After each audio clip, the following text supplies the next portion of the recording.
Good evening, everyone. Thank you for joining us for the special meeting of the Mendocino Historic Review Board, April 8, 2024. I'm calling this as chair of the board. I'm calling this to order at 7:04. I apologize for my tardiness.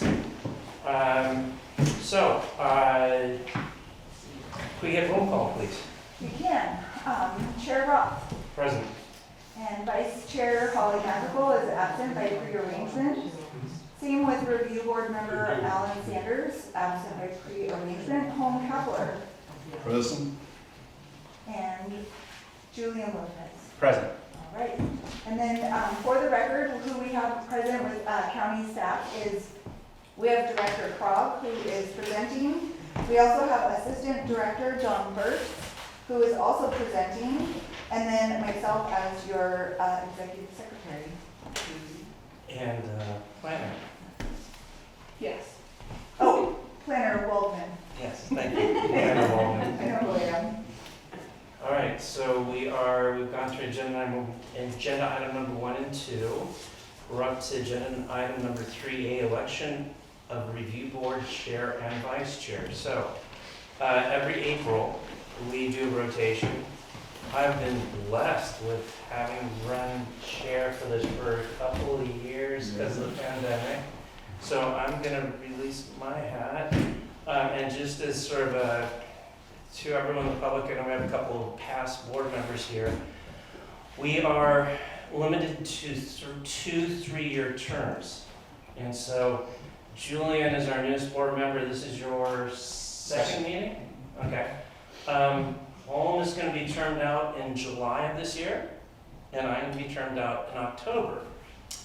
So, if you guys don't mind, I'll make the motion to our 2 board members that aren't here. That's what you get for missing a meeting. I would like to make a motion to elect Holly Madrigal as chair and Alan Saunders as vice chair. Okay. Any discussion? No, I'll second that motion. Okay.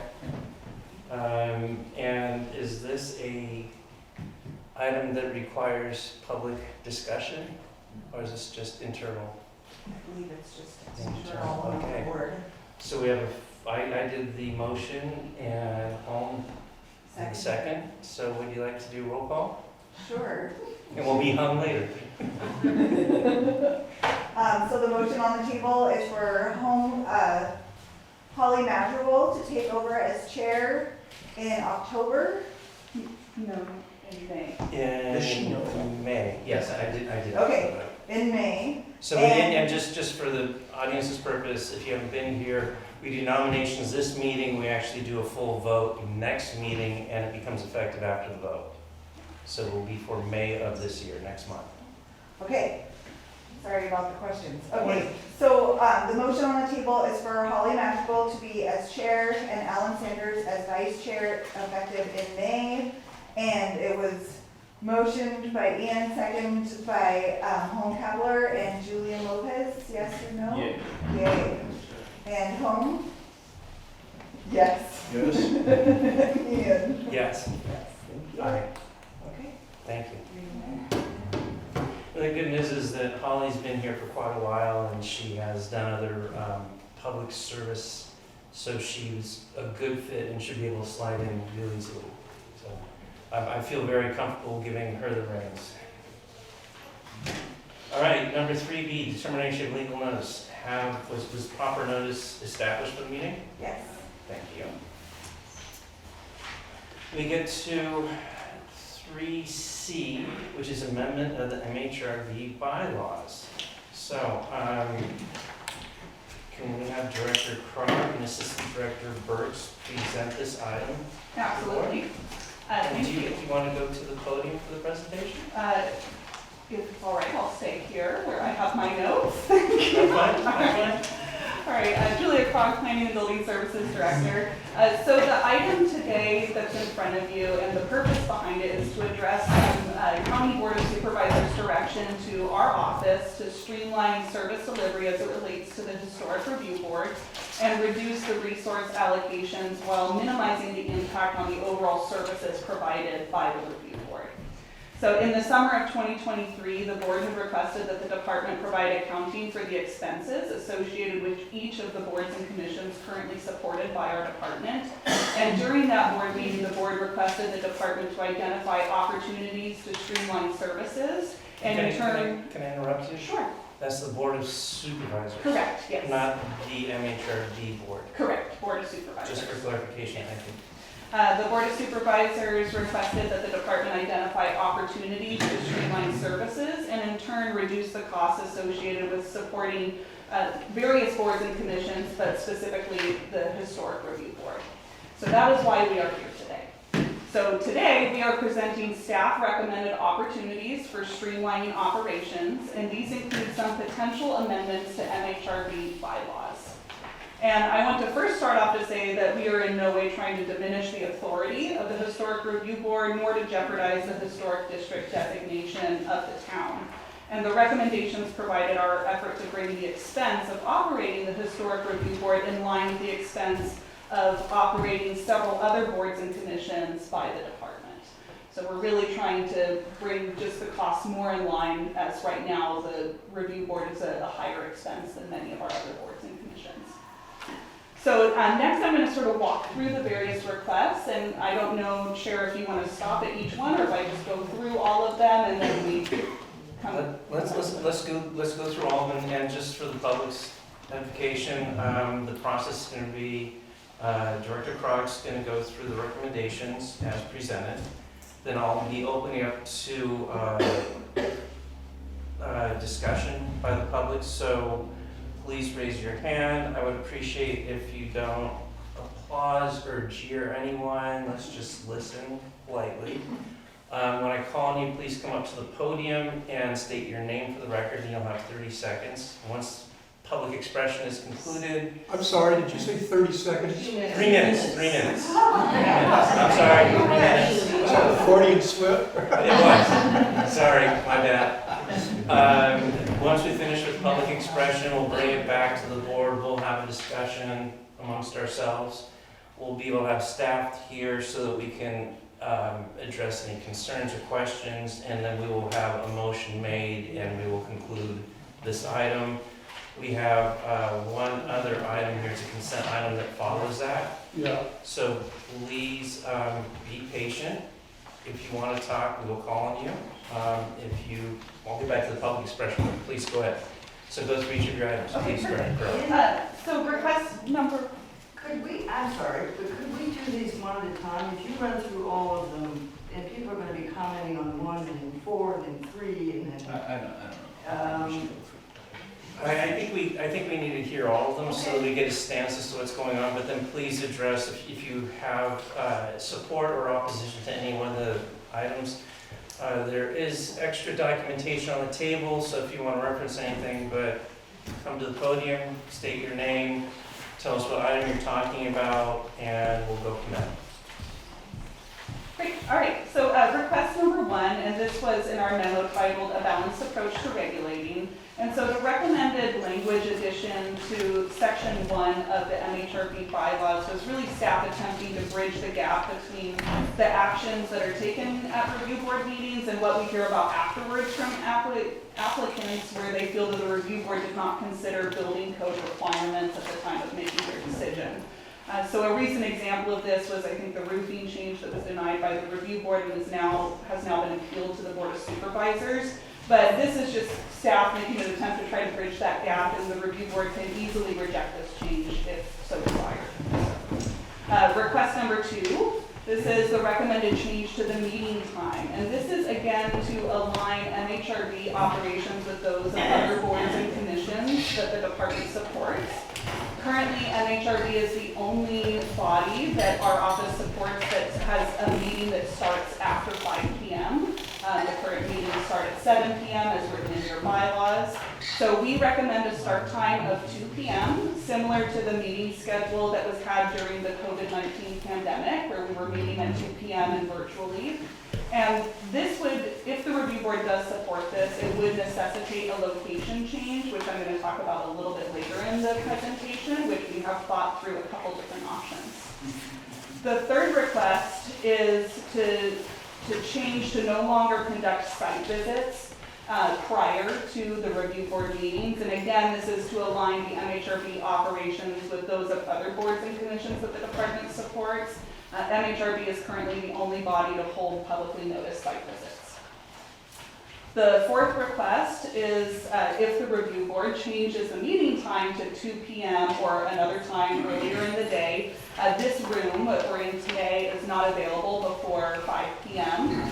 And so we did look at two different locations, one in the town of Mendocino and the other in the city of Fort Bragg. But based upon the review of public comments, I'm imagining that the city of Fort Bragg location is a non-starter, and we do have an option in the town of Mendocino. We did have conversations with St. Anthony's Parish Hall, which would be available to host these types of meetings, so still within the town's immediate environs here. This change of location is not necessary if the meeting time change is not adopted. Then request number 5, this relates to minutes. The Brown Act does not require minutes to be prepared, but we have read the public comments expressing concern about having a record of the meeting in writing. So in the spirit of compromise, the department would suggest rather than no minutes, that minutes be true action minutes, which is not what you currently have today. Right now you have a little bit of a hybrid between longer minutes with additional detail and action minutes. Action minutes are truly where you just have listed the item, the names of the presenters, the public commenters' names who provided comment, and the final action. So there wouldn't be any narrative discussion within there about the conversations that occurred, but it would be a documentation of the action. And so that's our spirit of collaboration and compromise. That would be our suggestion under request number 5. Request 6, in the last year, the review board has requested numerous guidance documents from staff regarding code requirements and or policies. There is no cost recovery for these types of requests. It's not borne by applicants, it's borne by the county's general fund. And it creates an additional burden on many of our already overburdened staff that are working on projects and then also responding to and participating in hosting these meetings. So other boards and commissions do not typically request guidance at the frequency that the review board does, and often what we've seen with, say, the planning commission as an example, they have formed an ad hoc committee in the past or appointed specific members to review a topic and then have send their work product to staff or staff to review and provide comment on before something makes it onto a public agenda. So that would be our suggestion as well. And again, so these items that we're bringing forward, these were items drafted by staff with suggestions for streamlining of the operations in line with the Board of Supervisors direction that we received. And we expect today to be a discussion amongst the review board. I know you are not a full review board, so I do understand if no action occurs today, but at least opening the door to that conversation with you. And I'm happy to answer any questions. I have Assistant Director John Burks with me as well, who assisted with preparing these recommended actions. You gave an example for request 1, the roof for the Shell building. Is that what you're talking about? Mm-hmm. Do you have any other examples from the past that? Sure. There's been instances where I think doors were approved that were too small to be able to actually accommodate ADA accessibility, necessitating modifications be done, or certain surfaces being approved that are not in line with what would be approved underneath the building code. So there's some, I think, I was talking with the building official earlier today about how can we try to combat and prevent some of these items from going forward without a significant sort of drain on the building and division's time as well. So just to get some clarification, in order to get the documents here or like the plans here, that has to go through your, like you guys have a planner on your side that brings it here, right? So is that checked by, like let's say the size of the door, is that checked by him or her before it's come? So No, so planning So- division, building inspectors, two Gotcha. different disciplines. Okay. So planning, really, we're focused on how our report to you is how does it align with the review board guidelines Yeah. and also the code, the zoning regulations.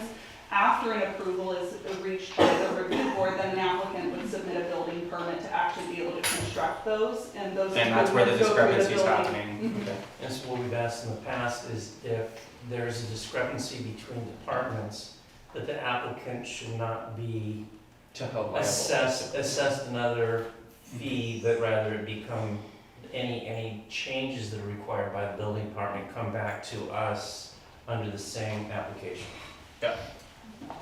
So, yeah, the language that was, suggested in item 1 is trying to just bridge that gap, but if the review board does not wish to support that, I don't think it makes a significant change whether you do or not. It's a little bit of a nod to folks that might be grappling with those types of issues. So. And I think what we're gonna do is, I've got one significant question to ask of staff, and if there is anything beyond that, I'd like to open it to public expression, have them state their mind, and we can bring it back and ask additional questions to staff. So the one thing I did ask Director Kroger earlier before the meeting started was to clarify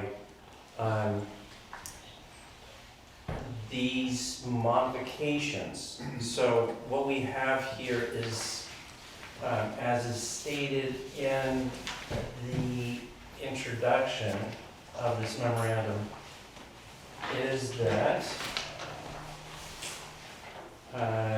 it's not the intent of the department at this time to make any amendments to MHRD regulations outlined in the Mendocino County Code, as that would require a local coastal program amendment, which is similar to an act of Congress.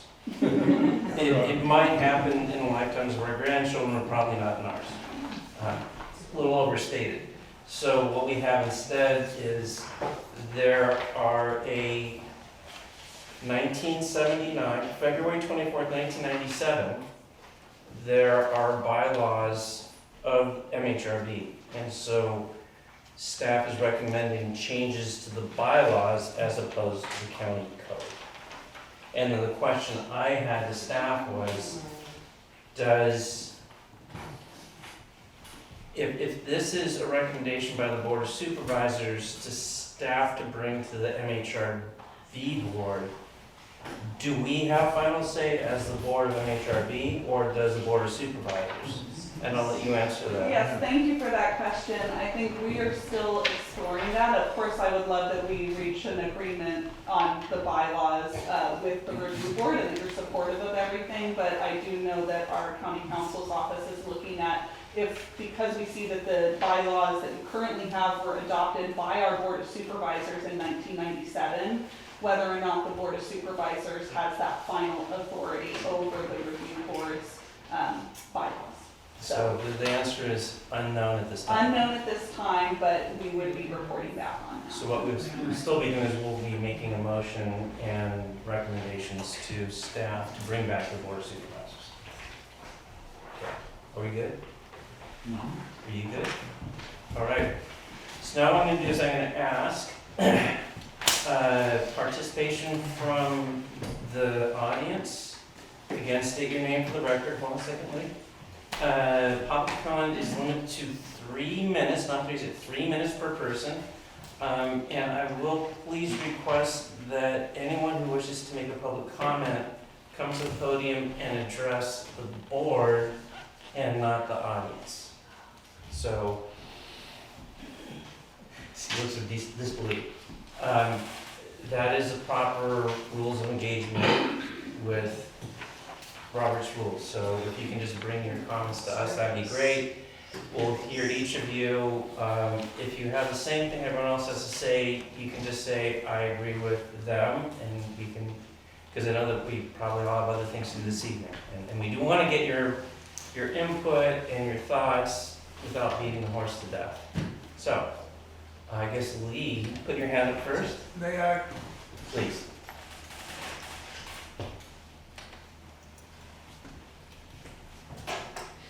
Lee Edmondson for the record. So the Robert's Rules of Order have already been adopted in the bylaws, is that correct? Sir? Yes. Okay, that was confusing. Where might one find a copy of the bylaws in the documents of the planning department? I know I have Where'd a you copy. find them? I have a copy in a binder that are emailed to me, Would you email those to me? Yes, Because I couldn't find them. that's what I was concerned about. Do we have copies? They were posted online, so. Okay, so if you actually go on, yes, you're right, because I did. And we Okay. made sure they got Okay. posted online. I'll be So they're on the brief. website. I'll be brief. I was having dinner celebrating a step-grandchild's 13th birthday Saturday at Los Colitos. And I asked my stepson, who's a licensed building contractor, what does the phrase modern building practices connote to you? Licensed building contractor. He said, what are you talking about? Are you talking about shear walls? Are you talking about perimeter foundations? What are you talking about? I said, for example, And I'm sorry, for clarification, you're talking about request number 1, right? Yes. And the change of Yes. wording. yes, Please continue. because it's in the guidelines, which is a separate document. It's in the town plan and zoning code, which is a separate document. So by amending the bylaws, it's obfuscation. But worse, I said, okay, Jack, let's say somebody wants to put in vinyl windows, a vinyl door, hardy plank siding, hardy plank shingles. He said, sure, that's modern building practices. And he went back to dinner, and then he looked at me a little while later, and he said, the reason I got so agitated with you, Lee, is because the phrase modern building practices is so nebulous and so ambiguous as to be worthless in my trade. That's the building trade. That's what you guys have jurisdiction and purview over. So I think that this recommended change in the bylaws not only has a consequent impact on the building codes, the historic building codes, the town plan, the zoning code, and the historic guidelines. It is an enormous mischief maker. And I suggest that you really not go down that route because it's just putting the nose of the camel underneath the edge of the tent. It will create more problems than it will solve. Norman Duvall, you've covered orderly action minutes. That was one of his recommendations. And his other recommendations was meet only once every 2 months. All right, I've got other things to say. How's my time? 40 seconds. I'm a modern major general. Change of venue. Ed O'Brien doesn't have a problem with the change of venue. My grandson, my stepson's pointed out, most of the people who attend these things are retired anyway. So, and I'm retired, so blah, blah. I've got a lot more to say, but I think I'll memorialize it in a letter to staff. Thank you for your work. Thank you for your work. One final question: are the vacancies? They were vacant last time. Are these permanent vacancies we're No. looking at here? No, they're excused. Part of it was we were concerned about having a quorum for last week Yeah. because of spring break, so we pushed it back a week. Yeah. And as a result, they had already made plans because typically Got it. first Monday of the month, they had already anticipated that, but they will be here next week. Final question, if you'll indulge me.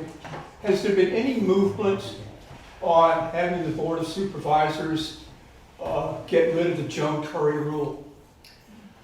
Has that ever been made as a recommendation? No, I did ask staff last time to look into the basis for it and how it came about.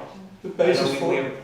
Go, I don't need to answer that. We do have one supervisor, I don't know if he was around at the time. I'll speak to it, I think. Yeah, please. If I may, so I've been looking through actually the historic MHRB, like how the code was written in the I think the version I was on was the 1976 version. No, 1986, I'm sorry, 1986 version.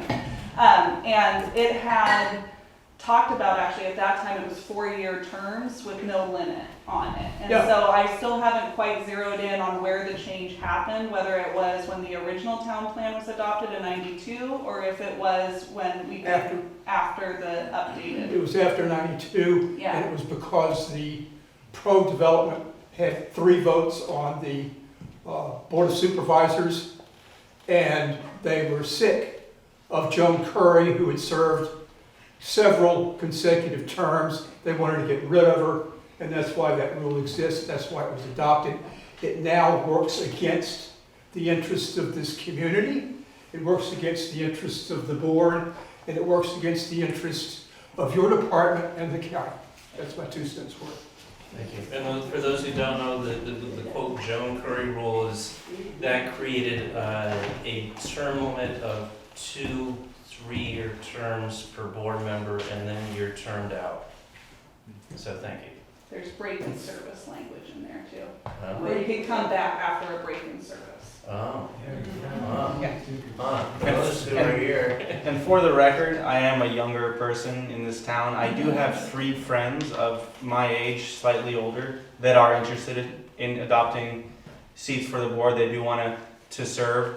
So I do think that this younger generation that is coming up to Mendocino does have an interest in serving this board. So that should be noted. And, you know, I am a business owner in town, and I have a pulse on younger people's ambitions.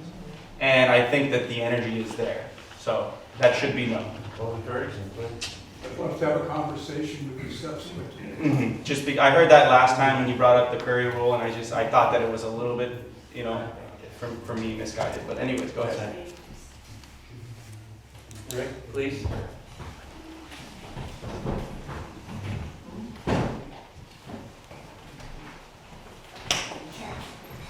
I'm setting my timer for 2.5 minutes, Okay. and then it goes off, and then another 30 seconds. Okay. And And that's the crickets? yes, it is. Okay, so if you're a speaker up here and you hear the crickets, that means you got 30 seconds left. And that's her phone. I thought it was hallucinating. Hi, I'm Rick Sachs. Good evening. I think it was back in July of '71 that the MHRV was formed and Mendocino was selected to be part of the National Historic Registry. A lot of the purpose of the review board was to make sure that Mendocino stayed part of the historic registry. That was important. I don't know how important it is to anybody anymore. The direction of things looks like that's all going away. And if that goes away, I don't know why there would be any purpose of the review board anymore. Don Hahn was the chair of the board back then, and it was about the same time that he put together the hospital. His preservation of historic architecture was a prime focus as far as the National Historic Registry went. But for the community, there was preservation of a lifestyle. And that was a whole other issue and a very important function of the review board meetings. The review board was designed with a particular balance where there was going to be a 5-member board.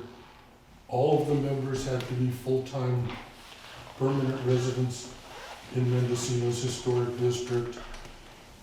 2 of the members could have businesses.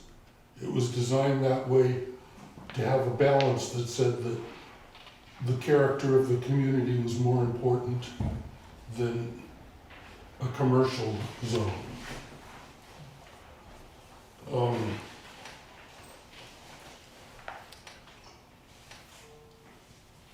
One member of the county planning staff used to be here at the meetings to run the tape recorder and represent the county.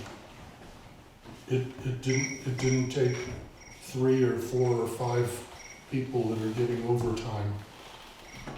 So that's another expense that seems to have been added on.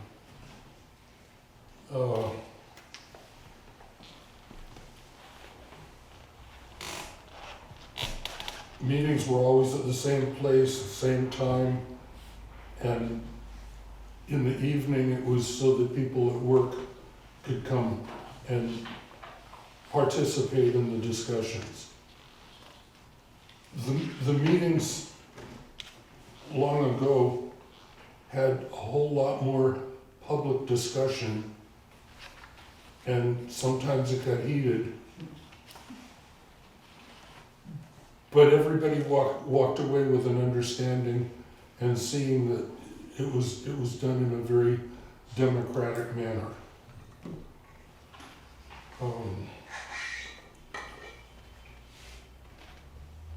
I think that the review board was designed for Mendocino to be able to govern itself, and the county was the authority that was the tooth behind it. It wasn't the county telling the review board and telling Mendocino what to do. It was Mendocino saying, this is who we are and who we want to be. So I think that's what I wanted to say, and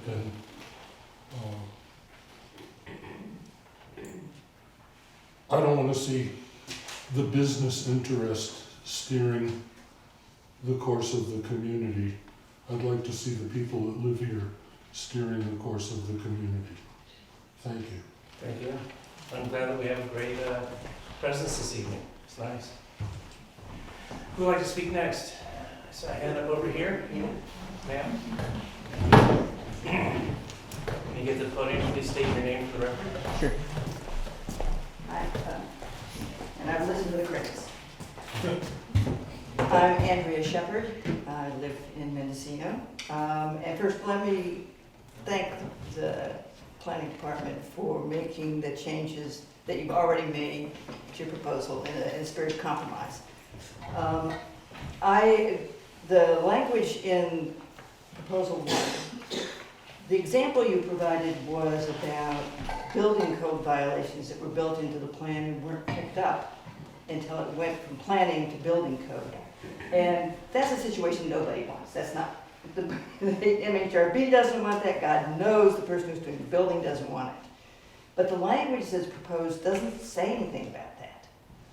It's this very general, as Lee pointed out, language. So if that's the concern, why not have language, or maybe it doesn't even need to be in the bylaws, a policy that says, which may be internal to you guys, if it's passed to building, and building code, the code department says, no, that door isn't wide enough, that the notice go to the MHRB that says that they say the door isn't wide enough. They may not even care.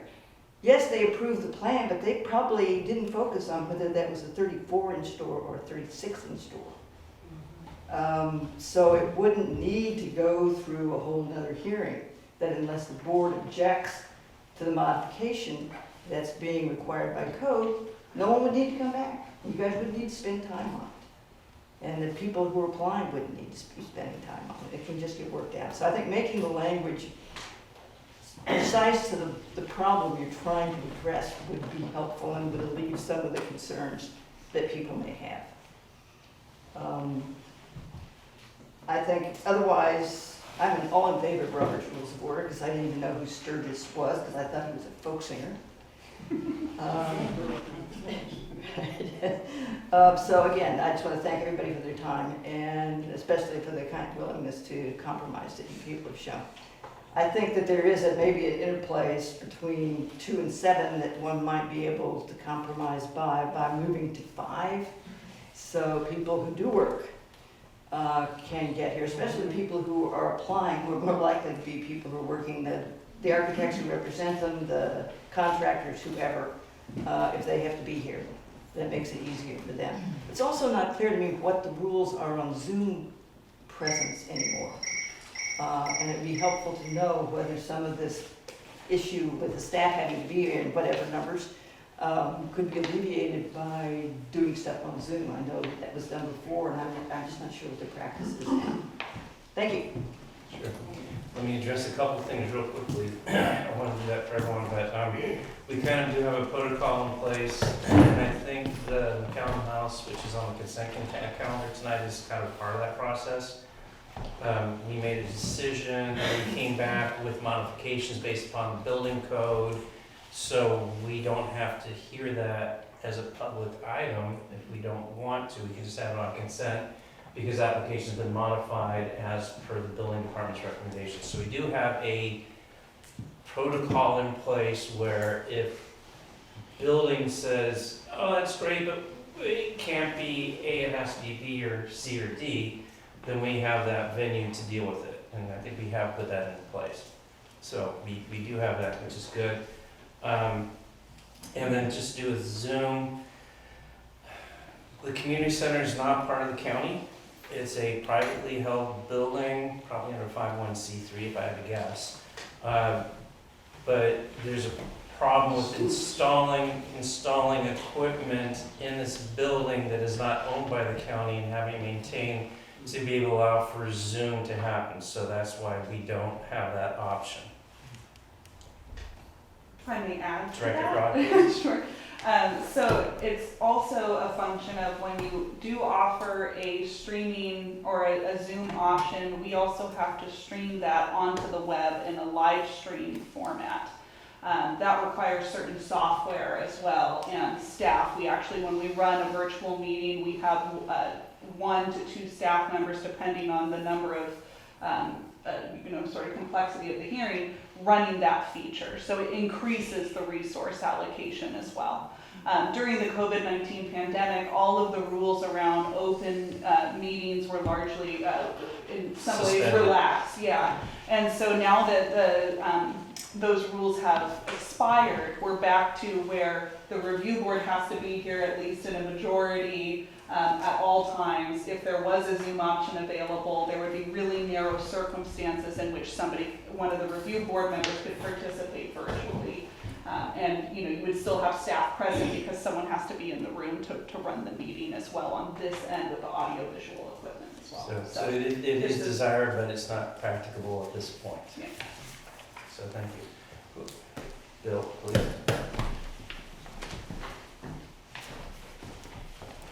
My name is Bill Zimmer, and I wonder if this is an appropriate time to make a money-saving suggestion, because it seems like this all boils down to trying to save money. I have a particular peeve about MHRB rules not being enforced, specifically display items, more than 2 items displayed outside of a business, and sandwich boards. The sandwich boards are illegal. I have that in writing from Mark Kaiser. And I know that, because I've been in town and in business for forever, that we're allowed 2 pieces of merchandise outside that have to be brought inside. I once was told I had to move a 2-ton stone inside at night. I decided to remove it. It was insane. But I have a money-saving idea. Landowners have a responsibility, or landlords have a responsibility to see that their tenants conduct business in a lawful manner. If MHRB regulations are lawful, then it's a landlord's responsibility to see that their tenants abide by the MHRB regulations. So I suggested that it would be a very inexpensive measure to take for planning to send a letter to every owner of a building that's renting out for retail or some other business purpose. Send it and tell them, this is what the review board says, you have this responsibility. And I don't know how much bluster you want to put behind that, because you probably can't enforce it. But I think this would be a very cost-efficient way of letting people know that we're not going to put up with this anymore. I mean, I see sandwich boards in the street taking up parking places now. And I have to admit this, I have a new tenant, she put up I told her, we talked about putting up a sandwich board, she said, go ahead, everybody else is doing it. but I'm gonna talk at the meeting about not doing it. And I don't want her to be at a disadvantage. I want her to have every advantage. But I also want to see the damn thing's gone. Thank you. Thank you. Please?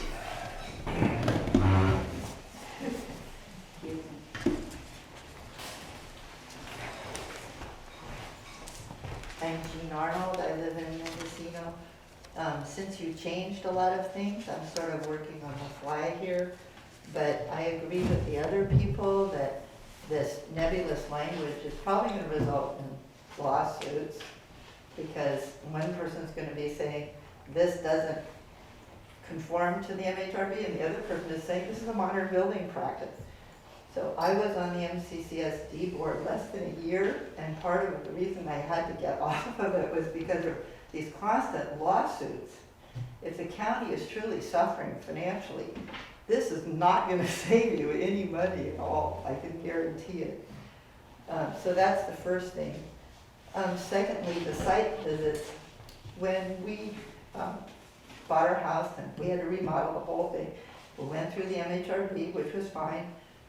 But if we wanted to do a site visit, we were living in Marin County. It was a 2.5-hour drive. So anytime we wanted to meet with anybody from planning or any citizens who were interested in what we were doing, it was a 5-hour trip. So I think they should be consolidated, publicly noticed. If people want to come, they talk to you. You know, that's how it should be, so that there's a community activity that supports the community feeling, and where you get input from your neighbors or anybody else who cares, so you're not ticking them off when you're first moving here or you're trying to do a project. I mean, that just seems like common sense. And I just feel that even though you said that the county isn't trying to weaken the MHRB, it certainly has, I think a lot of these ideas have that effect. And I just think it's a really bad way to go. And I was really interested in that gentleman's information about how this all came about and why. And I think that the strength of this town as a tourist destination is in the historical architecture. When our architect came up to look at the house, he said, this is like a petting zoo for architects. There's all this architecture and it's so wonderful. And he would just walk around and he didn't charge us for some of his trips. He was so happy to be here. So, and we just went to Ferndale, and their whole thing is just emphasizing the historic nature. You don't see a single vinyl window. Those, you know, they reflect differently. Everything that's wrong that people have done that they're not supposed to do. If you have an architectural eye, you're walking around and it's just, you see it. It's really annoying. And there's so few places on earth like this. And that's the advantage of the town. And I think we're going to kill the golden goose if we get rid of it. Thank you. Thank you. I see a hand in the back right.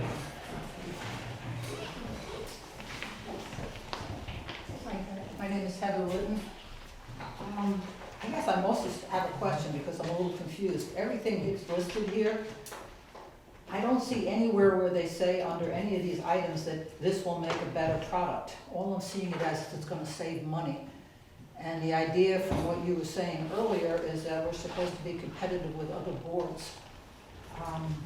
I'm curious what other boards are out there that we're comparable to, that basically are responsible for a whole town, for architecture, for historic, answering to the county, answering to the state, answering to historic, whatever. It just seems like everything in this is just budgetary. And not, if I saw any one of these things that said, and wow, we really think that minimizing the minutes would make a better product, I'd listen to you. Or eliminating site visits would, but I'm not seeing that in any one of these things, that it makes a better product. So what am I missing, other than it's cheaper? Can you tell me what other boards are out there that we're competing with? Can somebody answer that? We're not competing against other boards, it's the Well, board of trying to come in line with maybe the more board proper. of supervisors that ask staff of each of the boards and commissions to find best cost reduction opportunities. Are there a lot of boards that, I mean, you guys have a lot of responsibility. I mean, We have, how many boards do we have? Would you like me to respond? Yes, please. Okay. Are Our they similar types of things? Our department supports 7 different boards and commissions that I think are similar to this. So we have the Planning Commission, we have the Coastal Permit Administrator, we have the Zoning Administrator. Those 3 review land use applications, use permits, coastal development permits, and minor use permits and administrative permits. Then we also have a subdivision committee, which is specific to reviewing subdivisions, setting conditions of approval. We have an archaeological commission as well. We also support the Business Improvement District, and we also support the Fish and Game Commission. Well, And it then sounds like that's- you're busy, And which that's, is a good thing, that's but, planning and building, there are other departments Yeah. in the county. but again, it still comes down to nothing in any of these items saying you're making a better mousetrap out of any of this, at least that I'm seeing, for what it's worth. So, if the only matter is budget, I'd say, you know, we'll find a way to make it work. Thank you. Chair, Yes. could you ask her to state and spell her last name? You could ask me, it's okay, I'm You friendly. can ask her, that's okay. Heather, would you please state your last name and spell it? Litton, Litton, first name Heather. Thank you, Heather. So Deidre put her hand up, former MHRB board member. Hi, Deirdre Lamb, and I am a resident of Mendocino, as everyone pretty much knows. And I have some comments about the proposed changes that the board would like to make. And I think to start off, I'm just, as Heather Litton was saying, a little confused about the money and trying to save money and why this board has to save money. All of these MHRB board members are volunteers, so they don't get paid. And basically, as Rick Sachs mentioned, there used to only be one planner, and I talked to Kelly Grimes about it as well. And one planner was enough to run a board meeting. So perhaps, you know, if one planner was able to attend the meeting, that it might go just fine. So I'll go through. Okay, so item 2 for site visits. As a former MHRB board member for 6 years, the final year as chair, I attended many site visits. I always look forward to having the architect or builder and property owners present to answer questions regarding their applications. This cannot be done by driving by. First, as questions on site are not able to be asked, and secondly, that there are some applications that address changes in the backyard which may be seen from some walking or driving viewpoints, however need to be accessed in person. And I feel like it's a huge imposition for planning to suppose that an applicant who's paying large fees, by the way, and that's the thing, is all I keep hearing from people is, oh yeah, wow, you know, yeah, I put my application in, it was really expensive. You know, so already it's presumed that the staff has already figured out the amount of time that it takes for an application, and that's the amount of money that they're charging, because obviously the board members are free, they're not getting paid. And so, so if they're, you know, paying these large fees, that it's kind of, no site visits is asking that anyone can kind of drop by and wander around their yard like for like a month, you know, while the thing is posted. Rather than if they have a site visit, then it's one site visit, it's usually 15 minutes, and you have the architect or builder, they tell you about the plan, you can ask things because you need to be there to see them, and then it's on to the next site visit. And it might be 30 people show up like tonight, you know, and so so on site visits, I feel like, you know, even if planning doesn't want to be there, that they should be scheduled, and that before the meeting, so that a lot of people can go at once, and the architect, builder, or applicant can explain their their project within a short amount of time. And then, Two crickets. okay, Can you wrap it up? And yeah, I will am. Okay, say so the that venue you're- move, I think St. Anthony's is a great choice. For me, I am working, I find that a 2 o'clock meeting is challenging for me, because I do work, but as Rick said, you know, it's nice to have meetings at night. And then I think I'll wrap up by just saying that, the guideline, okay, item 6, the guidance documents that the county is saying are taking a lot of the planning staff time to get.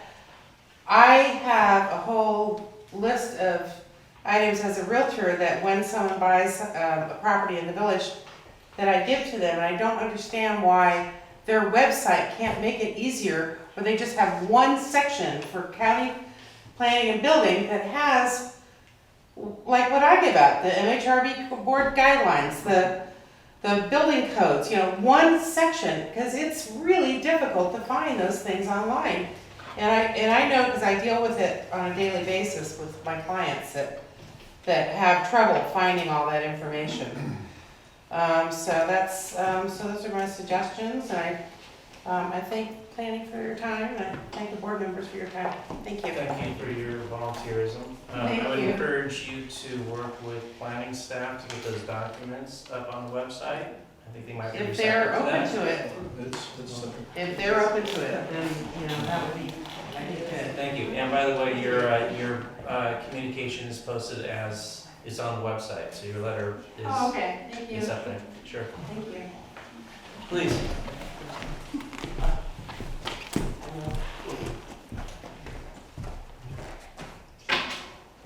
My name is Christina Ehringer, and I'm chair of an board here called Mendo Matters.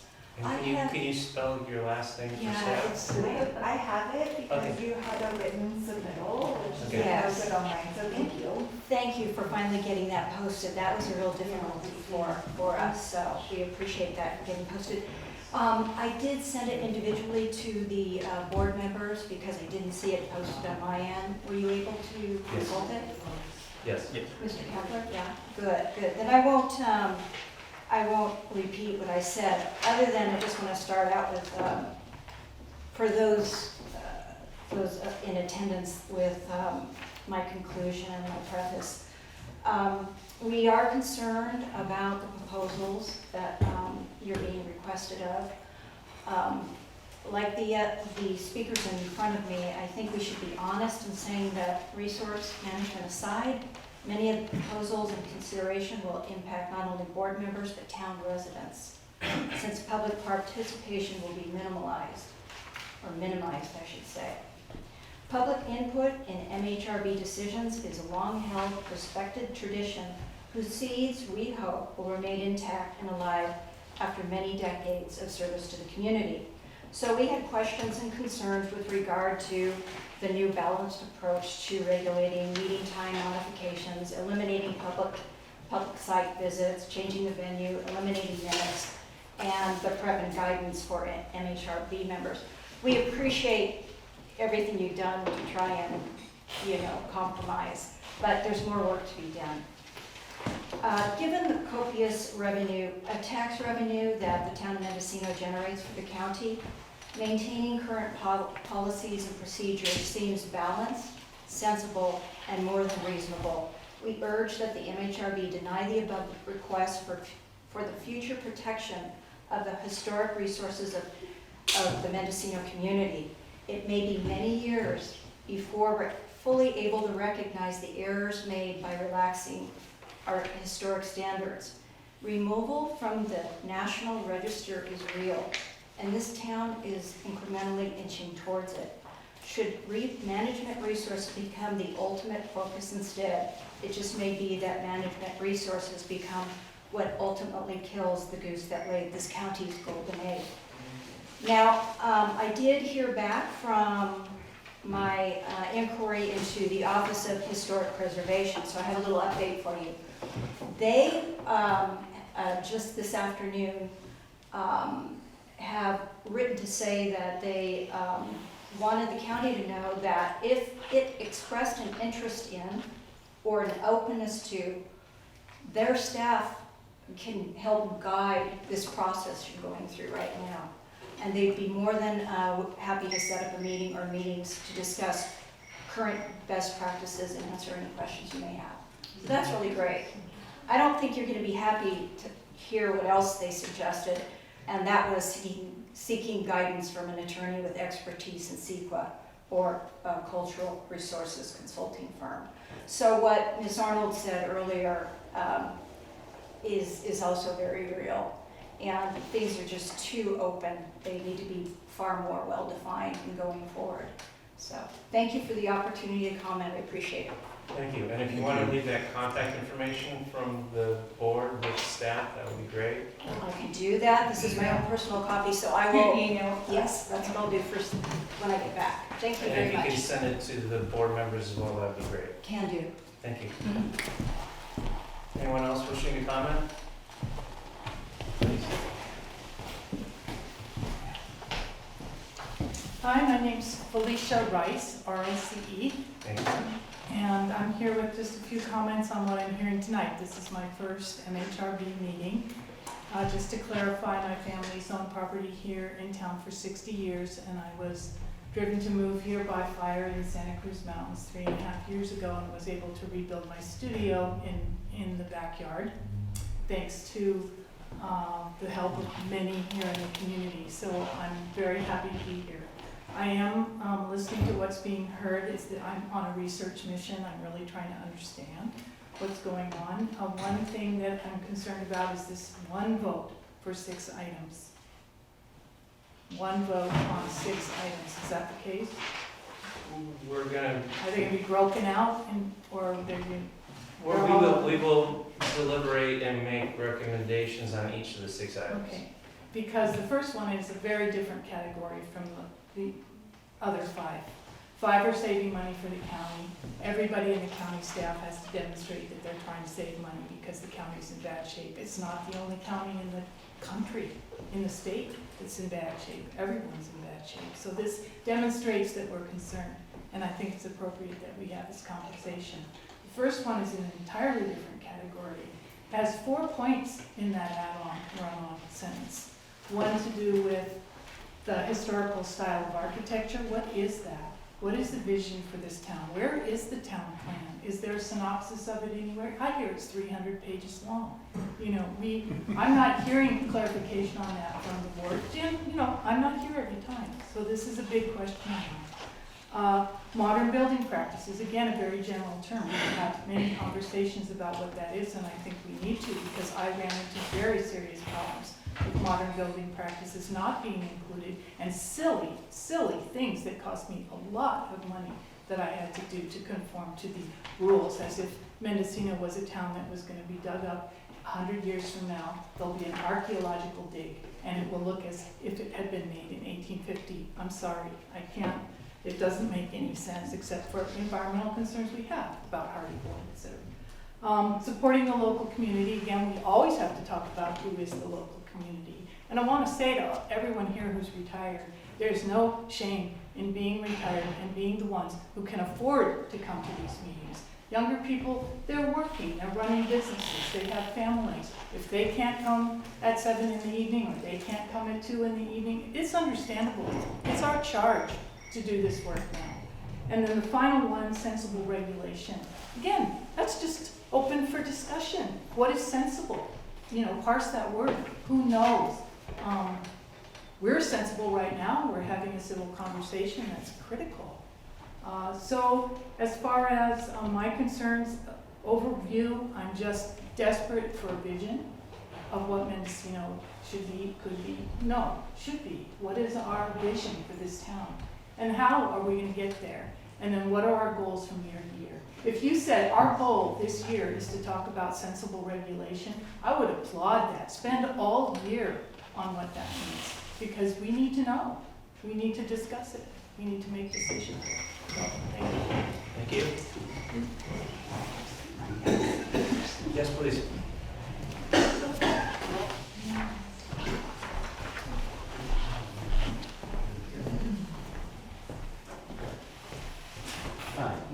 Jeff Arch. I live on Calpella Street, in 1882 Vincent House.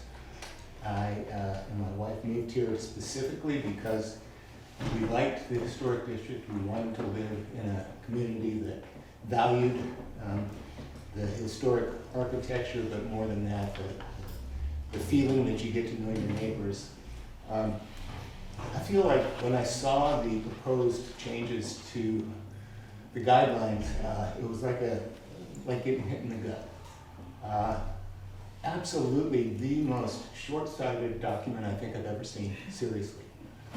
This is a cash cow for the county, and you've got to put some resources into the cash cow if you want to continue benefiting from the monetary, benefiting from the money that we bring in to the entire county. And I just think it's actually kind of bizarre to me. Some of the language, if I, in my business, if I had provided a proposal that had such generalized language, you know, not only would I have not gotten a contract, but I would have been kind of laughed out of town, because some of this language is so non-specific. It can mean anything, it can mean one thing to every different person in this room. And I think it's particularly cynical to hear that this is an opportunity. It's not an opportunity for this community, not at all. And the last time I had any kind of negotiation in the spirit of compromise, it was an adversarial relationship. It was not a community working together. So I don't know where you guys have come up with this notion that you need to come to us in the spirit of compromise. If you're telling us what to do, there is no compromise. I'm done. Thank you.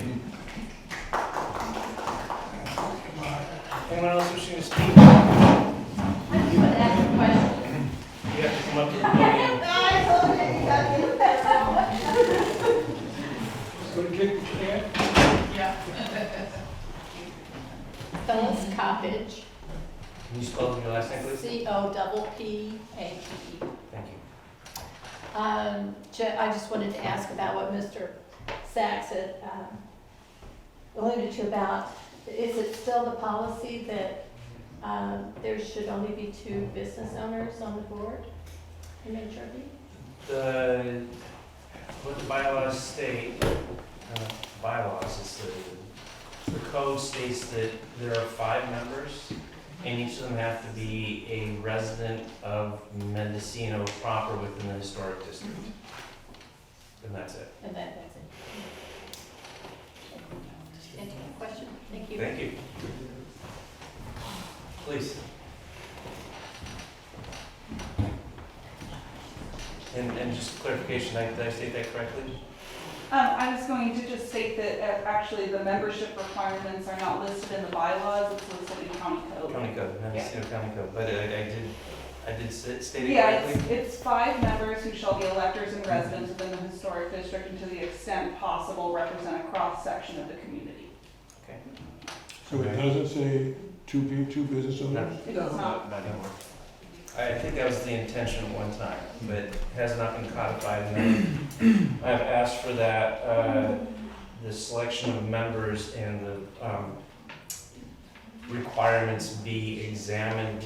About 4 years ago, we sent a letter to the Board of Supervisors requesting expansion of that, and didn't hear back. Right. So we're trying to take a second stab at that one. This section of the code hasn't changed since 1995 Yes. regarding the membership. Correct. Name for the record? Cindy Arch, good evening, Chair Roth, members of the board. I had the privilege of sitting in those uncomfortable chairs one time until 1 o'clock in the morning when the planning staffer hung with us until, I don't remember exactly what happened, but I believe Tommy Thompson was trying to build a house in town that nobody really liked. So anyway, I know where you sit, and I urge you, please implore you to reject completely all of the proposals. This document, I've been away with healthcare, with family caregiving, and when I came back, Lee has always been one to keep me informed since my days on the board. I couldn't believe how it was like, well, you all are just costing us too much money. I think everyone in this room who lives here feels all the time how little we get back for our tax dollars. Yet we have a wonderful high school, we have wonderful businesses, we have a post office, we have real neighbors who bring food over when someone dies, or flowers when someone's ill. For these changes to be submitted out of cost saving for planning, when I was here, I served from December of 2013 for 3 years, and I was chair the last 2 of those. Also elected in absentia, like Ms. Vanderbilt. but you do this. Mary Weaver sold us our house in 2013. I'm sure many of you remember Mary Cecilia Weaver. And she said to me, you don't just get to live in town, you have to do your part. And that's what I believe this room constitutes. These people that I've seen over and over, Leah Nunson, Rick Sachs, Ed O'Brien, many people throughout the years, where we have the stewardship of this precious commodity. And if something like this is put because planning and building services is trying to pay for its staff hours, well, I don't know how much what even the budget is for planning and building services out of Fort Bragg. But you know what? Trying to make us pay for their hours doesn't really make any sense to me. When we already live here, we do our part, we do the volunteer work. And I understand this is bookkeeping, I understand it is budgeting, and I appreciate staff. Juliana Cherry, when I was here, worked, and Bill Kinzer worked their hearts out to try and make things work. I want to just wrap up. I'm sorry I didn't prepare remarks, but I want to say that the site visits are crucial. There are so many times you go and you don't see something until, like I think somebody said, you walk around the back of a building. I know that when the sheriff's substation was approved in the state park, they had to put a window in the back to allow for proper ventilation that we didn't even know about when we were there. But if people were going to work in an office like that, there are things that you don't know. We went over to look at the Nicholson House garage, and they wanted what seemed like a lot of windows in this room when we saw the paper on the board. When we went over and looked at the building, it seemed like, okay, well, those windows seem reasonable and not out of character with the community. So I would ask you, if you can vote tonight on a 3 people here without, you have a quorum, I believe. If you can vote to turn this down and send it right back to the Board of Supervisors, I wish they would meet here once. I wish they would walk around this town and see what it takes to live and be a participant in the life and quality of the town of Mendocino. Thank you very much. Thank you.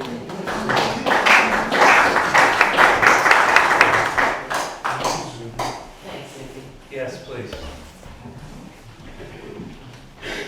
Mr. Grimes. Kelly Grimes, a local architect. I've been coming to this board for 25 years, and it's changed a lot. And it used to be that the Historical Review Board was the beginning of a process that you were thankful that you were not in the coastal zone because you didn't have to go through the CDP process, but you had to go to this wacko board. And you could never guess what the outcome would be. I mean, I've seen things that were approved that I thought would be declined, and I've seen it vice versa. So, at any rate, this board, I've always, as a professional architect for 25 years in this area, I've always looked at this board as the beginning of the process, but it's not like any other board. It's not comparable to the Planning Commission. It's not comparable to the Coastal Permit Administrator. It's not comparable to any of those boards, because those boards all have rules, all have basically rules. This board has rules, but it's all based on subjective. I've seen people stand up there and take the guidelines and throw them in the garbage can. So it's really 5 people here are giving you the go-ahead whether your project is going to go forward or whether you are stopped right here. And they don't care if the door is 32 inches or 36 inches. They care whether there's a door. They care whether the door is made out of wood or whether the door is made out of steel. They don't care about the size. 15 years ago, a planner sitting up there was concerned with the size. She was all about the size. She was all about getting as much detail in the plan as you could possibly get. What that ended up doing was really tying your hands once you got review board approval, because you got approval for a 32-inch door. Then when you went through to Richard Angley, which is the building side of things, he said, hey, This is ADA, you need handicapped accessibility, this has to be 36.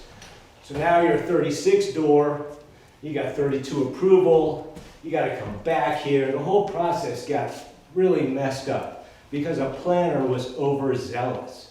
The whole process worked for many, many years because it was loosey-goosey. It was like, yeah, you got approval to build a house, good luck. You know, but as far as the exact dimensions, all those kind of particulars, they weren't discussed. The review board didn't care. They cared if it was a house or flat roof, gable roof, generalities. And so when I looked at this thing, there's nothing that the review board is benefiting. There's nothing this town is benefiting. You're not making anything better. You're just saving yourselves money. If you want to save money, go back to how it was 15 years ago when one planner from Fort Bragg did all the review board projects. There was only one planner who you talked to. He knew what had happened 6 months ago as well as 6 years ago. You have planners now that they've been on the planning staff for 2 months, and I see them sitting at this table. They don't know where they are. They don't know what the rules are. They don't know anything. Mr. Grimes? Yes. Your time's up, and I Right, think your denigration of individuals is over the top, so thank you. If I could just wrap it up here. If you could just go back to having one planner from Fort Bragg, your cost savings will be huge. I've seen 5 planners sitting at that table, 3 of them from over the hill. That is just an unnecessary cost savings. If the Board of Supervisors wants cost saving, limit it to one planner. But do not compromise the value and the content and what this board is here for.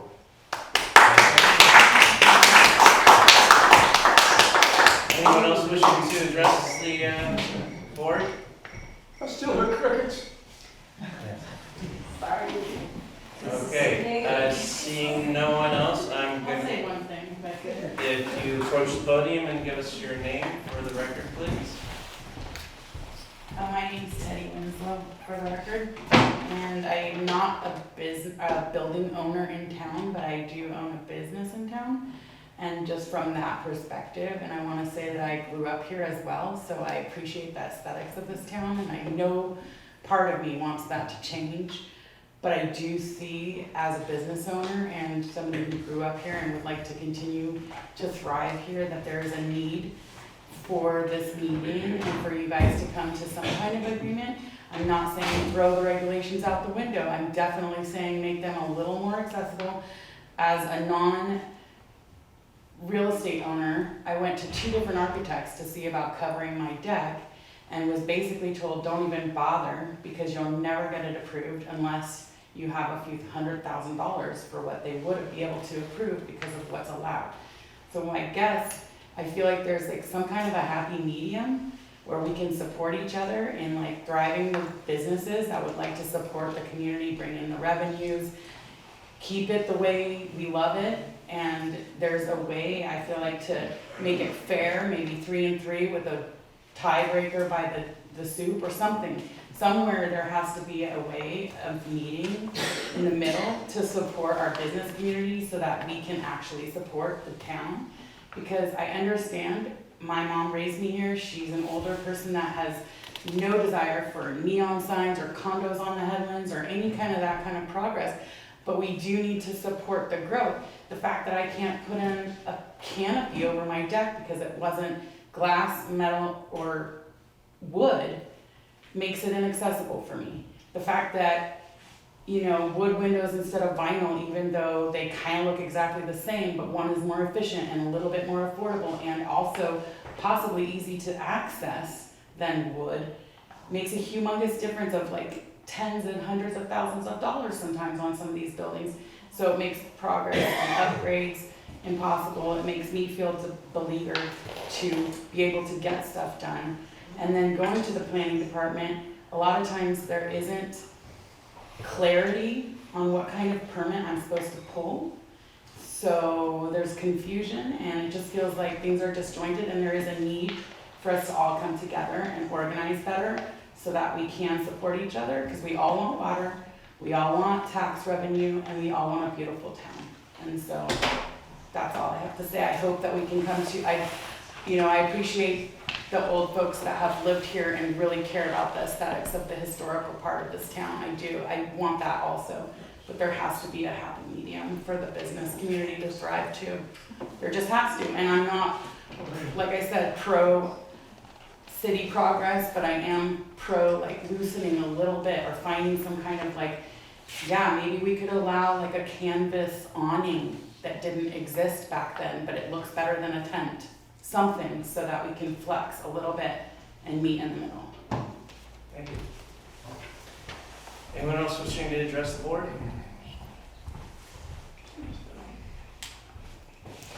All right. Seeing none, I'm going to bring it back. And Planner Walton, do you have any correspondence that wasn't presented this evening? Let me double check. Thank you, Chair Roth. There were multiple emails that were submitted that have not been verbalized at this hearing tonight. A few of them were printed and put in your packets. There was additional ones that came in, I believe, between 4 and 5:30. There's, so 2 of them, I don't know if everybody read, one from Helen Child. Ms. Kovich was one of those, she was here and she spoke. An overall of 10 written emails were submitted to the Planning and Building Services prior to 7 p.m. And can you summarize, were they in support of the changes or opposed to it? So without reading Correct. Miss Helen Childs or the person of Helen Child, without reading that person, she did not speak. Hi. Without reading, if I Gets out of the bag. Okay. So the summary is that there needs to be the community and the involvement and participation on the review board's decision to vote on or provide direction to Planning and Building Services. The consensus of majority of the comments, with the exception of one that I have not read, is that there needs to be an involvement with the community, discussion with the board prior to a decision being made by the board. Thank you. I did close public expression, but I will invite you up and no other openings, please, go ahead. Thank you so much. I was actually going to speak, and then I realized that... Can I get your name for the record, please? My name's Liz, L-I-Z, Helen Child, starts with H, H-E-L-E-N-C-H-I-L-D. Once again, starts with H. I know it's confusing. I was sort of blindsided and short noticed about this. And so I cobbled together a letter really quickly. And when I got here, realized that it was not actually addressing the Historical Review Board, that my issues were mostly with the Planning Commission and their lack of transparency and timeliness in getting the word out to the public. So I figured there was no sense my getting up speaking. I agreed with just about everything the speakers had said. I looked on the website. I saw that I agreed with most of the comments, word for word, with Kathleen Cameron, the first, whose letter is posted first on the website. And I couldn't really see the path for me to comment, especially at this late date. So basically what I would like to say is please vote the whole thing down. It's ill-considered, it's opaque. It's, it doesn't cover what we need. So back to the drawing board, please, with the packet. Thank you. Thank you. Public hearing's been closed, and I believe you've already spoken. So I'm questioning something that was said by Planner Walton. And I just want to say I read all those things, and That isn't what I took out of it. What I took out of it was that people were against any of the changes. I agree. It wasn't. I think we've heard that from public Okay. expression. Thank you. Thank you. Thank you. Is there anything else staff needs to give to our board before we start asking you questions? I think we're just looking for some direction from the review board on what out of the items presented from staff you may support, which you may disagree with, and if you have any alternative suggestions, we are open to hearing those. Okay. So before we open up to the board members, I do want to say that I received communication from at least Alan, and I can't remember whether Ollie said or not, but they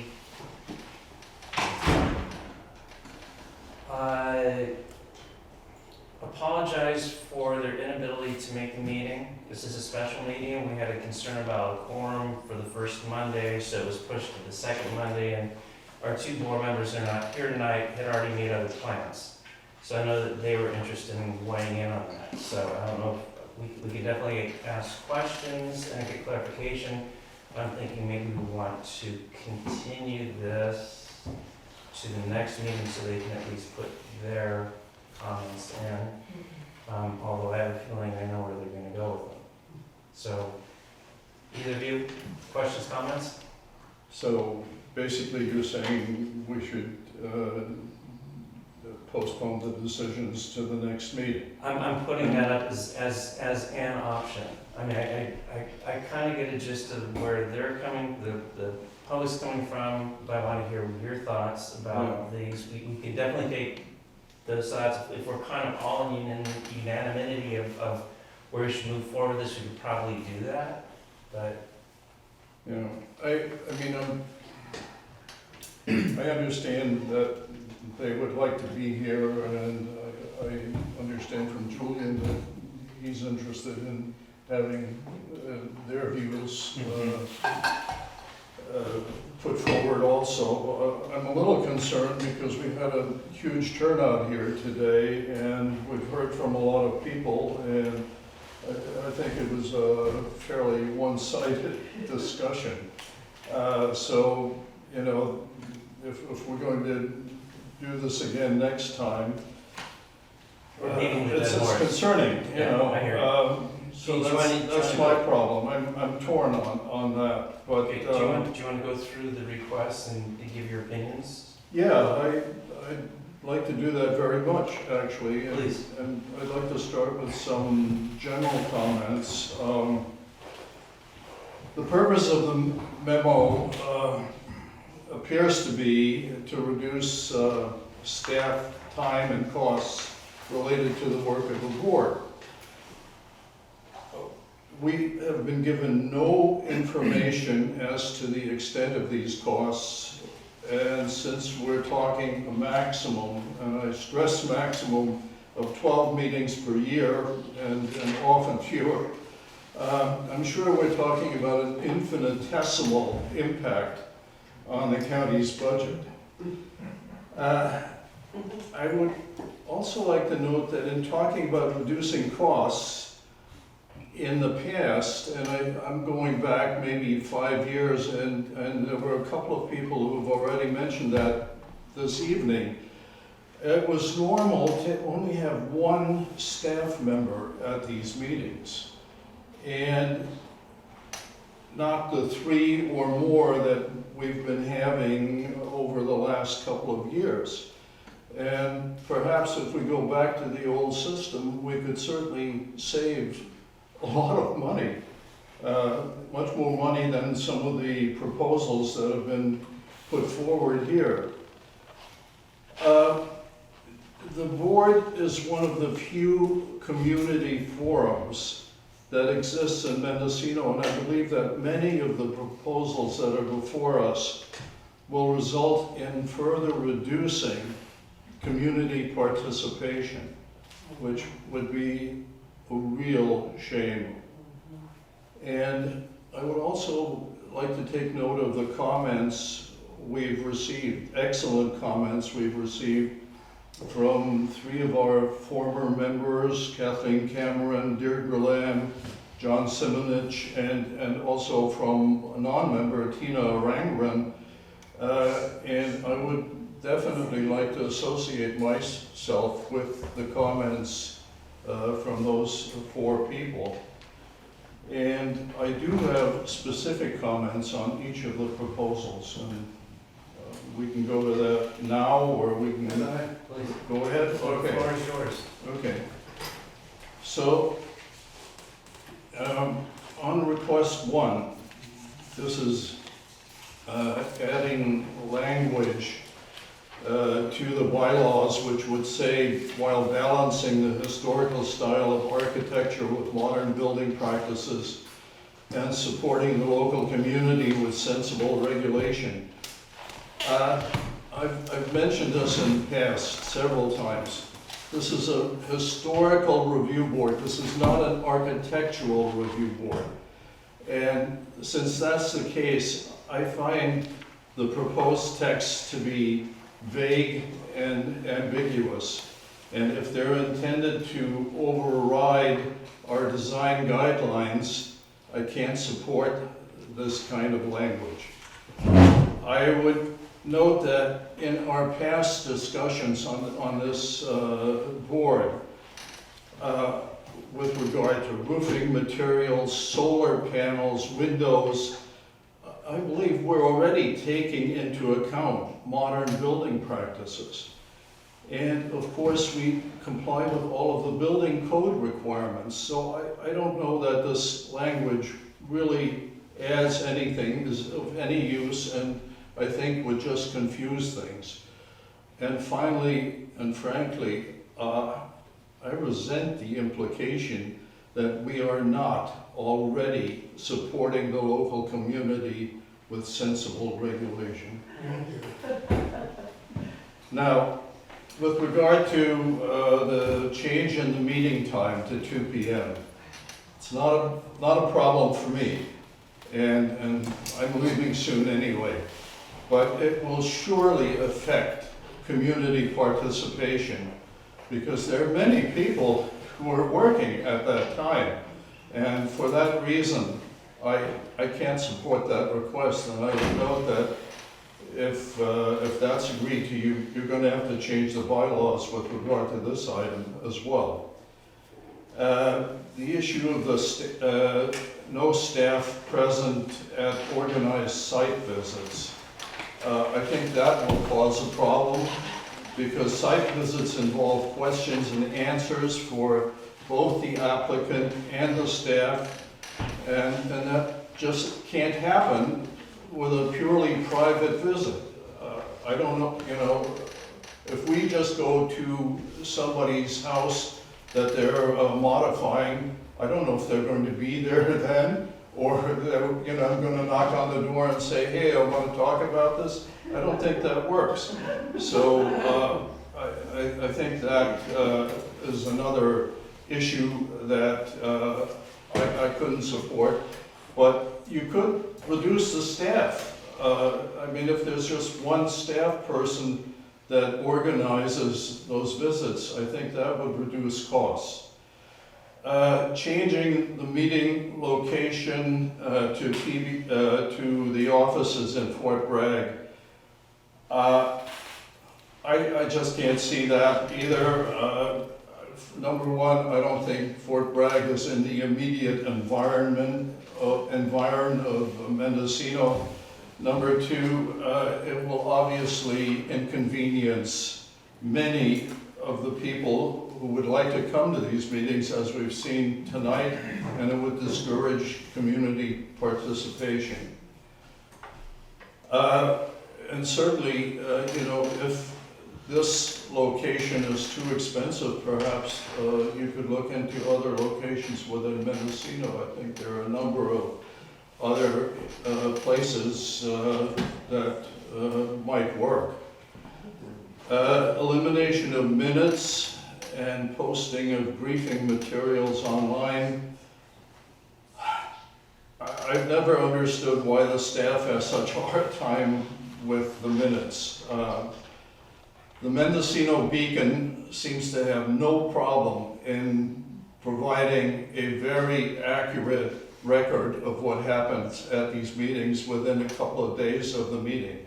So if the staff has a whole month to do it, I can't imagine that writing minutes would take more than 1 hour tops. And, if you're suggesting that the minutes just be action minutes, I guess I could agree to that as well. I think at times you're going to have to explain why things happened in any case. I think you can't just keep a record of what the vote is, but I think sometimes an explanation is needed for why an issue is postponed or whatever, but I could be reasonable on action minutes. I can also agree to just having the briefing materials posted online. I don't need to get a copy when I come here or even in the mail. I'm perfectly happy to print it out myself. And then the last item is the policy guidance documents that should be drafted and prepared by review board members and only reviewed by the staff. I mean, basically that shifts the burden of work from the staff to the board. I think that's asking a lot of a volunteer board and may discourage board membership. And frankly, I think a lot of the expertise that's needed for policy and guidance documents resides with the staff. So I have trouble with that idea as well. Thank you, Chair. Thank you. I had a question about the Board of Supervisors and the budget that they wanted you guys to conform to. Did they give you a number or percentage of how much you need to cut or save? They just said you need to save some money? No, the direction that we received was to find options and pathways to streamline the services, so reducing the cost. So it's streamlining services, that's Yeah. kind of what they want you to do. Yeah, while still, I think maybe that's been lost. The goal was not to necessarily reduce the service that the review board provides in terms of reviewing applications, but to try to streamline the resource expense from the county perspective in supporting this board. Okay. And that these requests that you guys advised to all of us achieve that to a number that you guys have written out and have on a piece of paper that we're going to save X amount of money, or are you guys just kind of throwing darts at the wall trying to come up with a solution? I don't know that it's throwing darts at the wall. Yeah. I think these are the areas that we see are additional work beyond what we typically do for other bodies, and also just from purely, we'll talk about meeting time alone, whether it's a staff member from Fort Bragg or a staff member from Ukiah, it's a 12-hour day for them to do an MHRB meeting. It consists of working their full schedule if they so choose, if they don't choose to shift their time. And then it includes doing site visits, which typically begin at 4:30 and can last an hour, maybe more depending on what the projects are. Setting up this room beginning usually around 6 or 6:15, and then going through the meeting till 9, 10, or 11 o'clock, 1 in the morning. I think someone had an example. Yeah. So that's staff time, and that's time above their typical day work. That's time and a half. I understand. And I didn't mean offense by the dart. Yeah. But so was there in your talks? I'm sure you guys had meetings and you came up with these requests internally. Yeah. Did limiting the number of members here from your department come up? Yes. Is that a possibility? That's already something that's in the works here. We've had several staff that already have projects assigned, so those have continued those out. Going forward, when I was a staff planner, it was 2 staff members that supported here. It was the senior planner, Bill Kinther, and planner 3, Juliana Cherry. Yeah. So at this point, we have Jesse Waldman, who you guys see at every meeting here, and then also supporting her will be Mark Kleiser, the senior planner for the Fulbright office. Mm-hmm. And the, like, your request didn't include limiting your staff time on this. That's something we are already doing internally. You guys are already doing internally, so this is an addition Yeah, to MHRB. these are changes that either we thought were important to discuss with the review board in an open public session about what changes could occur, such as not doing site visits anymore. And certainly changes to bylaws have to come before the review board with things such as changing the meeting time. All right, sorry for all the questions. You know, I kind of set home his ideas for all the requests. I think I kind of fall into line with. I think I'm on board with everything. I do think the meeting, the minutes. I asked Jesse and Julia before the meeting, you know, where do the minutes live? You know, is there a big old room with all the recordings, you know, available to the public? And they are, you know, we record everything. You know, do we have to write everything down in minutes? I thought that, you know, if everything's accessible by a phone call or by driving up to the county office, you know, that could be flexed, right? What was that, request number 5? Yeah, I agree with you on that there's some wiggle room there to save you know, money or time. So anyways, that's where I'm at. Thank you. I'm going to put on my hat as a business owner here. I am a Siegel, and I love to say to my guests when they come in and I welcome them, I say, when was the last time you were in Mendocino? It doesn't matter what the response is. My response back to them is, hasn't changed.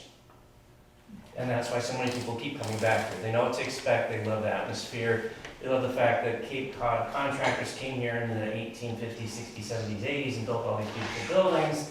And thank you for putting us on the historic register. I appreciate home. I love the way that you always, I'm going to miss your notes for the meetings. You always encapsulate everything very well.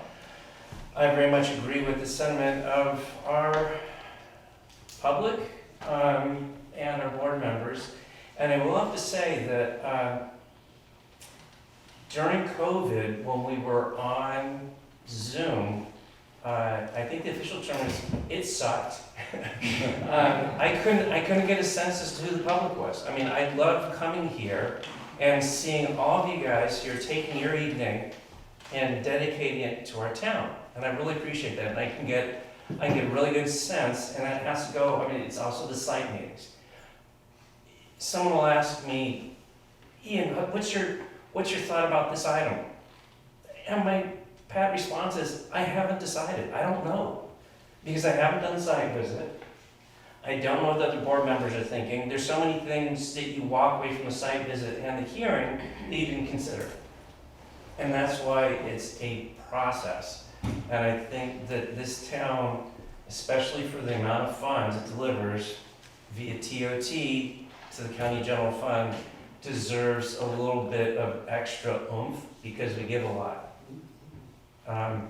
And I'm going to apologize to Alan and Holly. I don't see that we really need to continue this for another meeting. I think everyone's pretty much in the same seat. And if Holly and Alan want to write letters to the editor and express their opinion and support, I will give them that. You know, so you're going to be motioning to... I'm going to ask for motion from our board. But can I just add, you guys are here to hear us out and see if we have any ideas. I mean, are there any questions that you have for us that might guide you in the right direction, right? Yes, please. Is there a pathway, so like I think right now you've been doing site visits on numerous different applications, even all the way down to signage.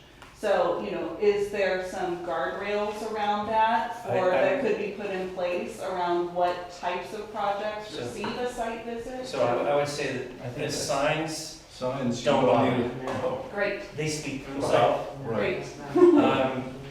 When we look at a remodel where, I mean, every one of our site visits for either new construction or a remodel renovation have been apropos, giving us the opportunity to talk to the applicant,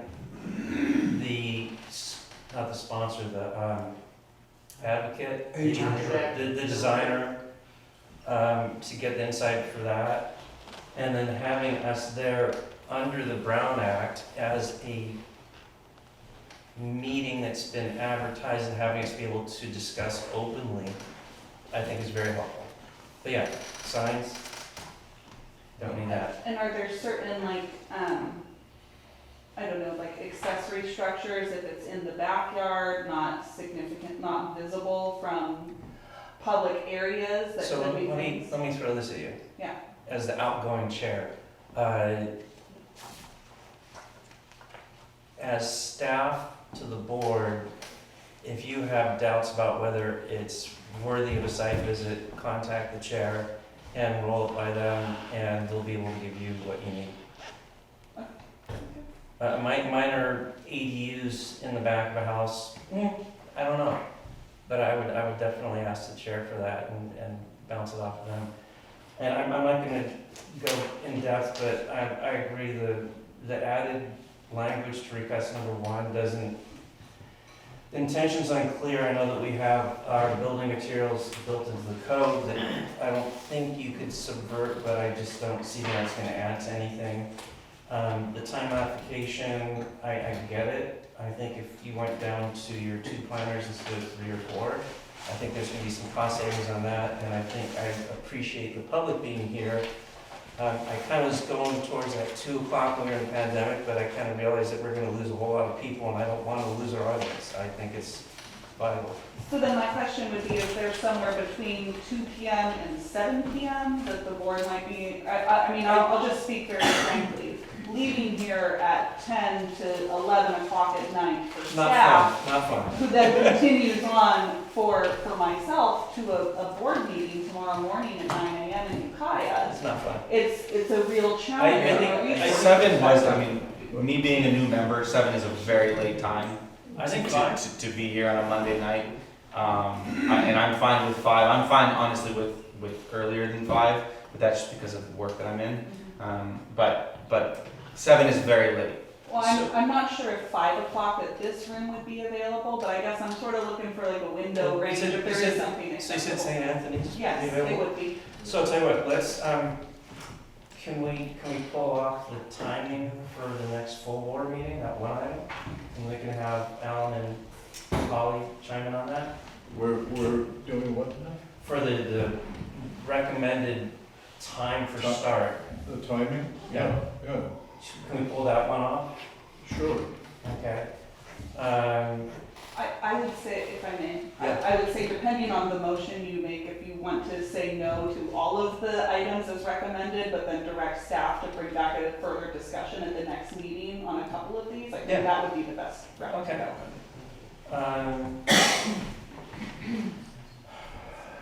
Do I have a motion? Well, so What do you it's want a me to little do? difficult to make a motion here. Okay, But do you want me to throw it out? basically, I'll make a motion that we're going to turn down all of these requests, with the exception of the timing issue.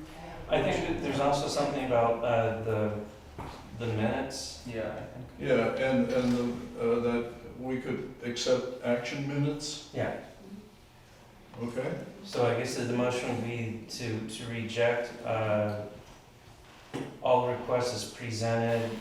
Last request number 5, we're okay with the action minutes, and to bring back the start time for the next meeting. Is that what I hear? Yeah. The other thing was the question of the documents, whether or not we just have the documents online, which Yeah. I'm I love it. perfectly I've always happy thought it was with kind of that. crazy to get all Yeah. the correspondence in the mail. Yeah. We can just If get you that. guys are good with just post, Yeah. packets online and you get the email from staff telling Yeah. you it's there, Right, Yeah. right. excellent, That's, okay. that's fine. That's a wonderful change. Yeah. Thank you. We Support can that. meet you, we can meet you a Reducing little bit. paper, yes. I do have one item, if I may, Yeah. before you make the motion. And just real quick, did we decide anything about site visits as it pertains to like no signs or chairing? It was just no signs and then chair input on others. And was that It's questionable. in motion? I think it will be. So there was two other items in the bylaws, if you saw in the red line document attached to the memo. So it had under order of business, it was just aligning the order of business with how your agendas currently appear. So I was looking to try to figure out how it's different. It's section 5, and it's just changed, like determination of legal notice happens at an earlier point in your agendas now. These are really, and then that you have a consent calendar, and then rather than having separated public hearings continued and public hearing items, public hearings new, you just have all of them under public hearing items.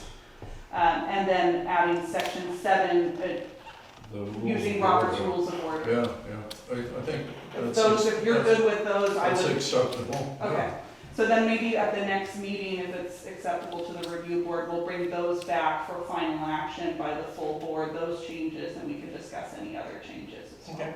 Okay. So you clear with what the motion was, that The next meeting, is it going to be a yes or no on all of the different requests, or can we? No. No, we're No. gonna have well, If the I'm- ability to do, I to each, think one by what's- one maybe? Well, what I understood was the motion on the table right now Yeah. is to essentially Well, deny or say no Exactly. to all of the requests as presented, have the minutes discussion and the time discussion come back on the next agenda with these other minor changes to bylaws, Okay, the section that's 5 and section 7. Yeah, mhm. okay. Yeah. So, yes? Lee? Specifically cite the number, the request number that you're rejecting, and then specifically So we're rejecting, cite okay, the we're rejecting, request number okay. that you wanted them to bring back So I for believe modification. we're rejecting request 1, we're bringing back request 2, the meeting time. Yeah, We're rejecting number 3, which is the site visits. Yeah. Request number 4 is gonna be dependent upon 2, the meeting time. But I think we hear that we don't want Fort Bragg. Understood. 5 would be the minutes that we're gonna rehash, and 6, I think, we reject. Is that correct? right, Okay. yeah. Do we have a second to that motion? Second. Okay. Are we clear, staff? Roll call vote if need be. Please. Aye. Julie, Dave. and Rob. Aye. Thank you. Thank you. Thank you all. We're going to take 5 minutes to clear the room, because unless you want to stay for our consent agenda, which should be really quickly, we thank you for your time and participation. thank you. Thank you.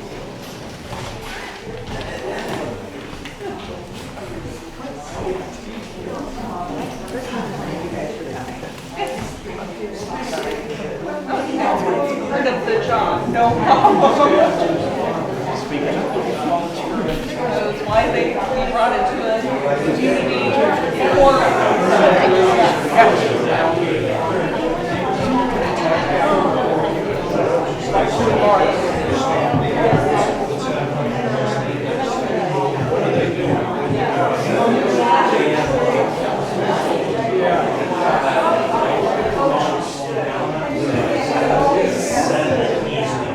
You did a great job. I mean, he's got he's got it set for consent. So now we're not going to consider. Where do you go?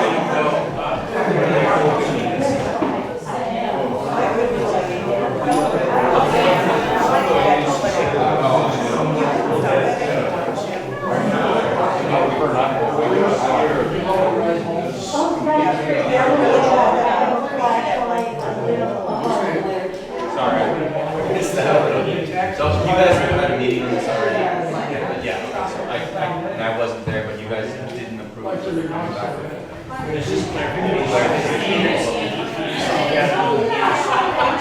Yeah, So the side is gonna have to Are these new meters or are they the same ones that he's got? I don't think that's our concern. No, I'm just curious, because.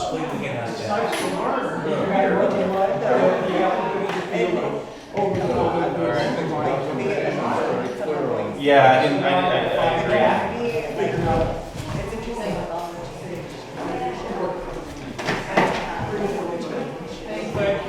Thank you. Go on, get out of here. So you could deal with